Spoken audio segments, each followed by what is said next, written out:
G'day, I'm Don Burke, and welcome to Burke's Backyard in Japan. Well, what do you think about this? Isn't it absolutely awesome? And I suppose this is the sort of thing you're going to see a lot of on tonight's program. Now, this is the Adachi Museum and Gardens in Yasugi City in Shimane Prefecture on the island of Honshu in Japan. Have a look at it all. This gives you a lot of the essence of Japanese gardening and landscaping at its very, very best. The gravel, the rocks, magnificent plants, superb water features, and the jewels of fresh water in there, the magnificent koi carp.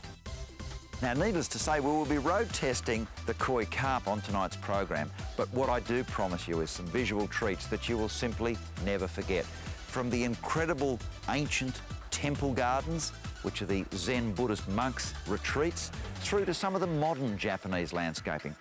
Strange animals like the Japanese long-tailed chook. Look at some of the modern electronic marvels. You'll meet the sumo wrestlers and so much more. Things like cherry blossoms during the day and then a triumph at night.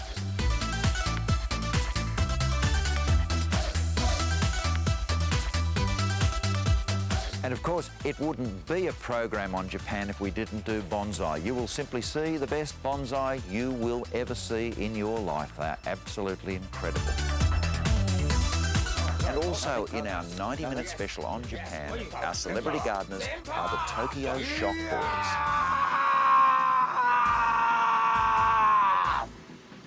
Kanpai!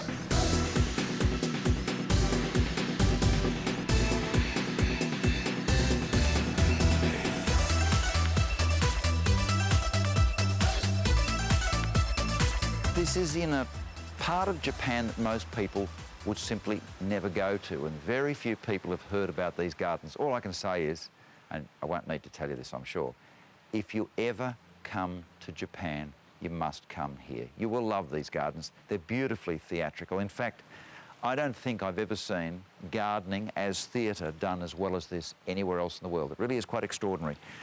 Look at the awesome stone bridges.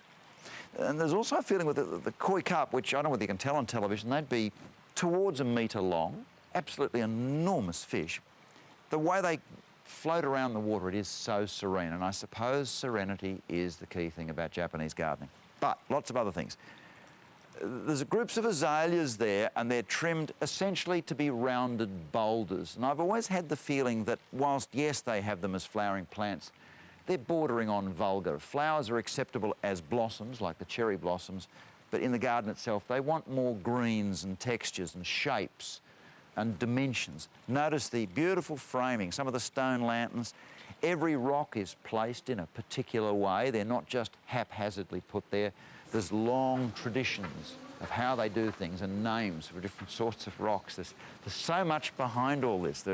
It's very difficult for Western minds to understand the tradition and the refinement and the formula basis to so much of the way this is done. The moss, which they use pretty much through many of the gardens as an equivalent to our lawn, but a much classier equivalent, really is something that they work very hard on here. At the moment, they're actually, you can see them, they're working on some of the mossed areas. And they moss zones much as you would put down turf of grass. Really is quite extraordinary the way they do it. Make up a little patchwork turf, and then it's looked after so that it's absolutely perfect.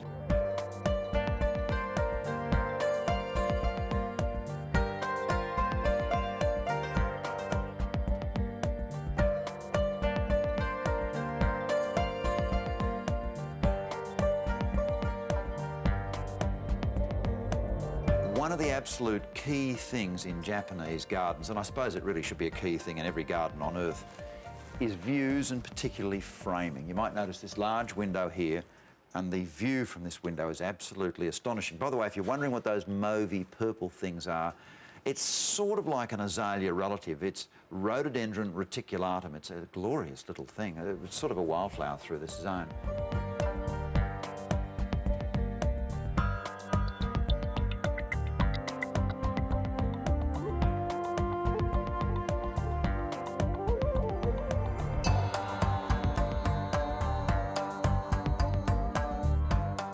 Notice how magnificently here the garden itself, which is in the foreground, balances with the hills behind. In landscaping, we talk about two things, I suppose, your own landscape and what's known as the borrowed landscape. That could be the next door neighbours or whatever. In this case, it's that glorious mountain at the back. This is astonishing. If you do ever go to Japan, you simply must come to this garden. It really is quite amazing. The inscrutable rocks, the standard of it is incredible. Young horticulturists in Japan fight each other to come and work here. This would be a great privilege to work on a garden like this.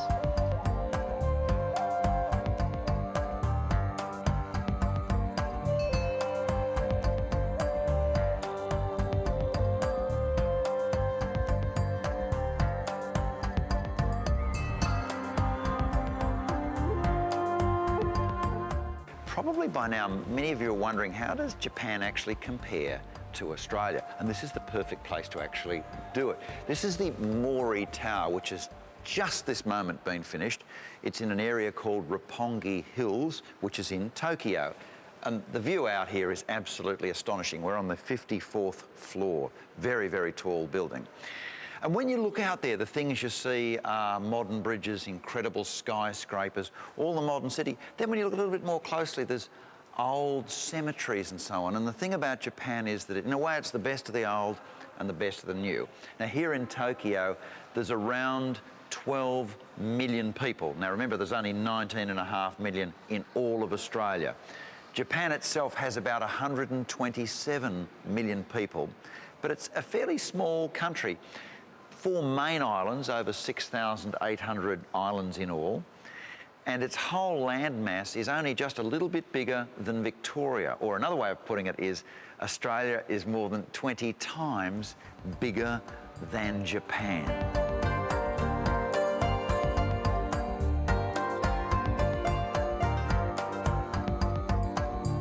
There's Mount Fuji, and we've virtually, I suppose, I don't know, looks like we're at the same level. We're up here in the clouds. Speaking of which, the airport is there, and you can see all the aeroplanes coming and going. It's a strange experience to be in a building that is as high as this one.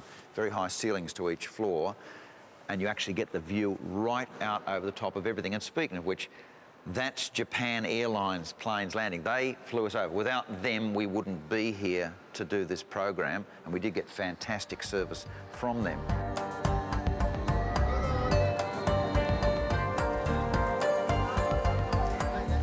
If there's one thing Japan is known for, it's uniformity and perhaps conformity.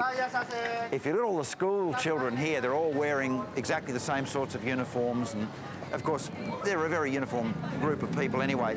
The darker hair, the brown eyes, and the skin colour and so on.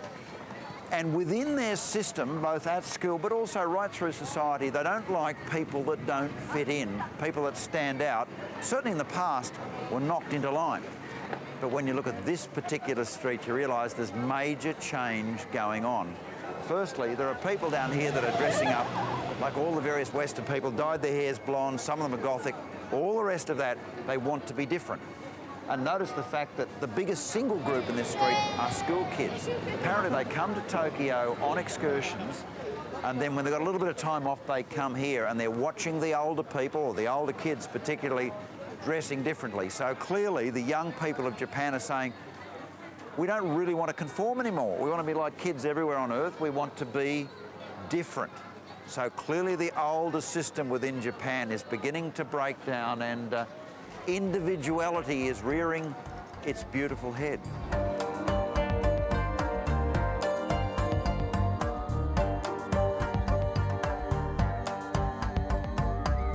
Coming up after the break, a rare look at the inner sanctum of sumo wrestlers.